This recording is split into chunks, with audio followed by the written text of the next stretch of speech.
حضرت ابو ہریرہ رضی اللہ عنہ بیان کرتے ہیں، رسول اللہ صلی اللہ علیہ وسلم نے فرمایا، جب تم میں سے کوئی دعا کرے تو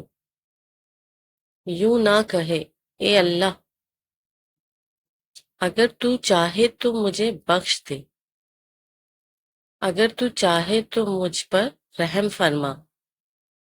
اگر تو چاہے تو مجھے رزق عطا فرما، بلکہ اسے چاہیے کہ وہ پورے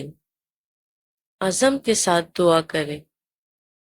کیونکہ وہ جیسے چاہے کرتا ہے، اسے کوئی مجبور کرنے والا نہیں۔ حضرت ابو ہریرہ رضی اللہ عنہ بیان کرتے ہیں، رسول اللہ صلی اللہ علیہ وسلم نے فرمایا، بندہ جب تک کسی گناہ یا قطع رحمی کے بارے میں دعا نہ کرے، اس کی دعا قبول ہوتی ہے، بشرط یہ کہ وہ جلد بازی نہ کرے۔ عرض کیا گیا، اللہ کے رسول، جلد بازی سے کیا مراد ہے؟ آپ صلی اللہ علیہ وسلم نے فرمایا،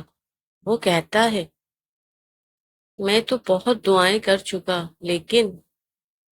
میری دعا قبول ہی نہیں ہوتی۔ اس صورتحال میں وہ مایوس ہو جاتا ہے اور دعا کرنا چھوڑ دیتا ہے۔ حضرت ابو دردہ رضی اللہ عنہ بیان کرتے ہیں، رسول اللہ صلی اللہ علیہ وسلم نے فرمایا، مسلمان شخص کی اپنے مسلمان بھائی کے لیے وہ دعا قبول ہوتی ہے جو اس کی غیر موجودگی میں کی جاتی ہے، اور دعا کرنے والے کے پاس ایک فرشتہ مامور ہوتا ہے، جب وہ اپنے بھائی کے لیے دعائے خیر کرتا ہے تو وہ مامور فرشتہ آمین کہتا ہے اور کہتا ہے، ایسی مثل تمہارے لیے بھی ہو۔